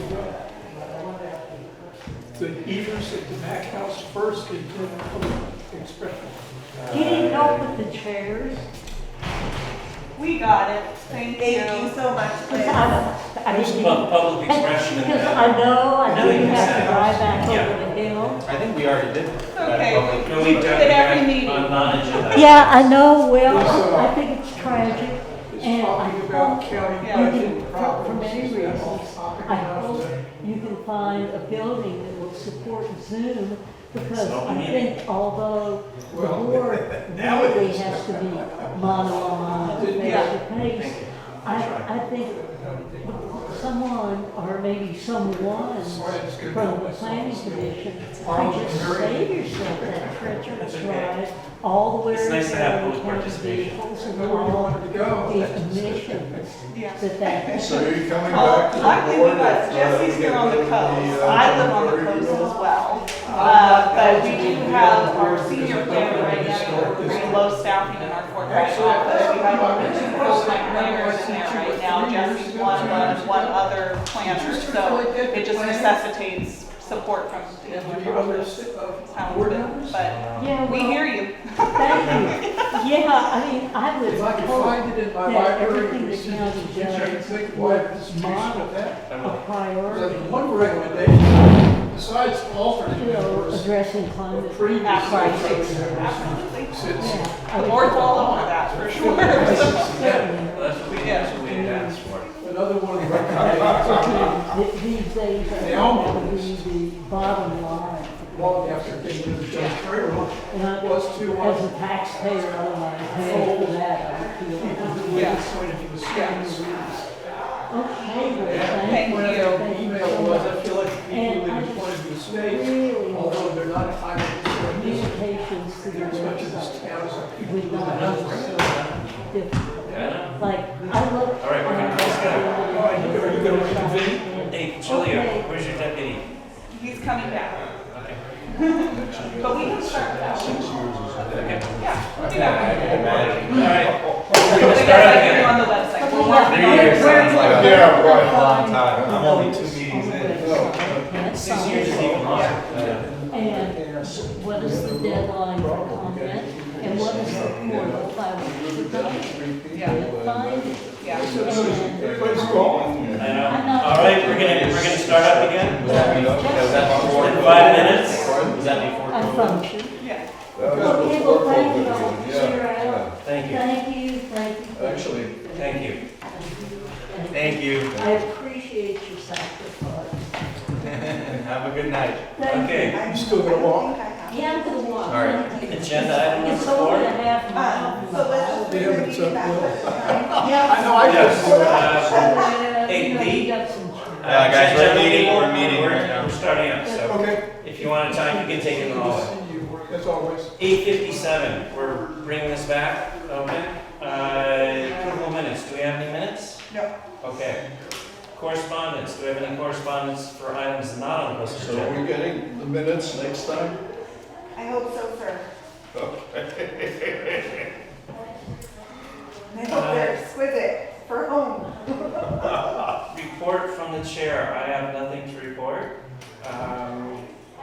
Now we have public expression.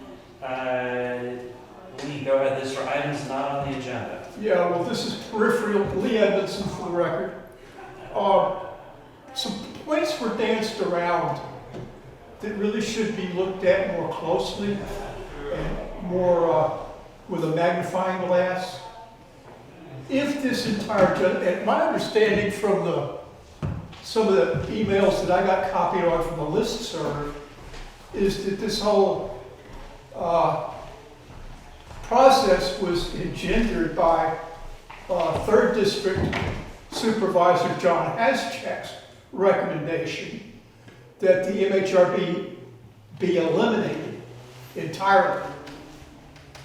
And I don't think people were lying about that. And the figure that was in the information was MHRB costs the county $150,000 a year.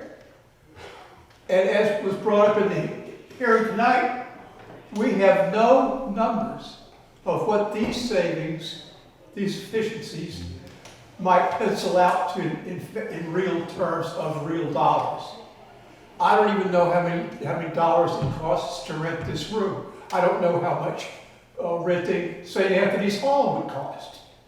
And so I think what I would recommend is that the board become a little bit more assertive.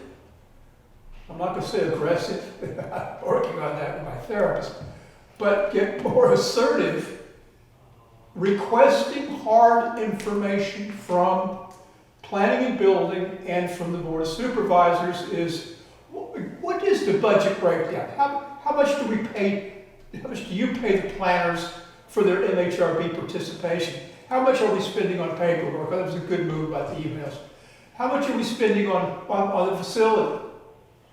And really break it down so you really know what your costs are. Because, you know, the information that I'm reading, this county is facing between a $6 and $13 million deficit. So they're kind of like the drowning person in the lake. And if you go out to swim, you know, the old rule in Boy Scouts was reach, throw, row, go. Because if you go first, that drowning person's going to pull you down with them. And you can't let the county's financial difficulties pull down your vital representation of the people in this town. It's so important, as you've expressed so well. So thank you all. And it used to be in the old days, Julia, at the end of the meeting, the people would stick around and stack the chairs. So that invitation might go out before each meeting begins. Y'all drive safe. Thanks. And thank you. Thank you, Lou.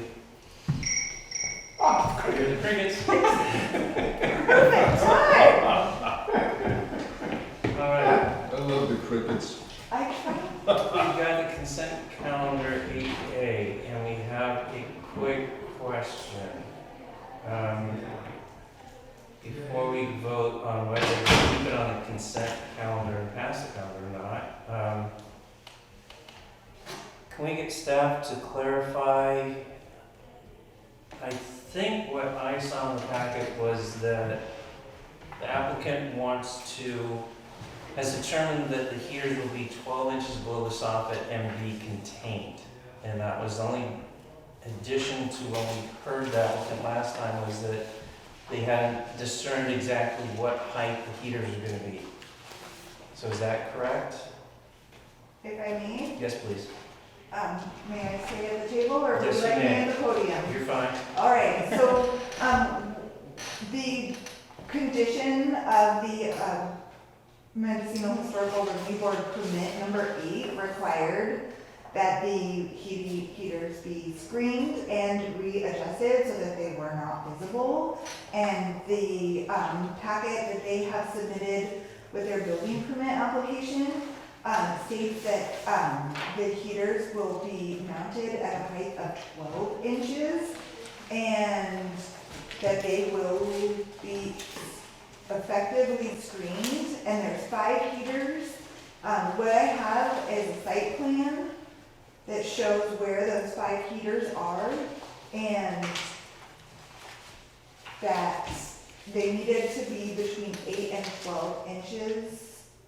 Let's see, how does it say it? The associated building permit provides the typical and recommended mounting heights of the specific heater model range from 18 to 12, or 8 to 12 inches. And the applicant has indicated the proposed heaters will be mounted at a height of 12 inches. And I'm gonna look at the specs really quickly if there is a manual on that to show. I think that clarifies. I think that the specification of where they're going, that they will be screened as proposed under the building permit application, and that they are at a specific, oh gosh.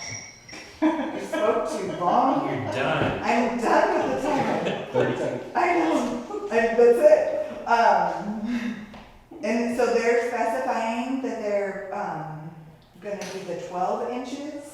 And the condition 8 stated specifically that they needed to be screened and that they needed to bring information back to you. That the screening would be of a similar color of the McCallum House structure that they're on at the banister, or above the banisters on the front porch and side porch. 12 inches. The only thing I got out of this information here is that these heaters are going to be at a drop down 12 inches max. What I don't understand, are these new heaters or are they the ones that are there now? I would say that they are the ones that are there now. So they're going to raise them, is that it? They will be, when they get their proper building permit and they finalize with all of the screening, they will be a 12 inches, excuse me. And how are they going to be screened? So they're going to do wood screen on the front of the building so that you don't see the heaters, is my interpretation of this presentation. I can pull up the previous digital packet of the original MHOB permit if you'd like. It would be a digital screenshot, very small. Well, we could continue this and have the applicant come and answer our questions. Yeah, I think so. So let's do that. Okay, so let me protocol here. There is no public here to talk. So can I just, Yeah. so what are the clarifications that you exactly are concerned about? If it was new or? No, the question is, I mean, they have heaters now, they've had the heaters for, God, 10 years or longer. And when we looked at their application before, they indicated that they were going to screen the heaters somehow, so you can see them Which from it the still street. says there, yeah. Now, the implication here, what we've got here is that I think what they're planning on doing is raising the heaters so that they only come down But they're gonna 12 inches and that you're not going to be able to see them. But But there's, but I don't see on the application that there's anything that says Screening? screen. proper screening of the heaters may appear as, but not limited to, the following: painting a similar color of the exterior. What are you reading from? Staff report? Yeah, 8, no. Condition 8 on Condition the 8. permit. Last And page. And the a- last page of that hearing packet. That's why they're being presented to you today, that they are going to have the heaters at 12 inches from the ceiling, is the way I interpret this. okay. So And maybe- that they, the MHRB permit required that the heaters be either, relocated so that the heaters are shielded from the porch overhang, and that's the ceiling Okay. when Yeah, they're on the okay. deck. And they are now. Okay. Correct. I got it. I Yeah. got it. Okay. I think I'm okay with it. I think Yeah. it's 12 inches from Right. the ceiling. Yeah, so Is the they're missing factor. going to raise them and they're going to paint them the same color. Yeah, Yes, so it's, okay, so that- yeah. Okay, I'm fine with it. All right. All right. So in that case, do we have a motion? Motion to approve. Okay. Is there a second? Second. Okay. Who motioned it? Julian, motion, Holmes second. Do you want to do roll call? We can do roll call or. Any opposed? By vote, please. I'm in All in favor. favor. All in favor, raise your All in hand. favor? All in favor. I Done. appreciate you guys. Okay. Okay. Public hearing, we have none. Matters from the board members? Anything? No. No, I thought I was gonna say something, but I'll save it. I'll save it for when Holly's here. Okay. The new Chair. chair, yeah. Give you a break. That's right. You can hit her right in the face when she comes Yeah. in. Matters from the staff? No. All right, motion to adjourn. Is there a second? Yeah. Okay. Let's get out of here. 9:08, all in favor? Aye. Aye. Any opposed? All right, it's an hour longer than I thought. Well done, though. And thank you, without demeaning your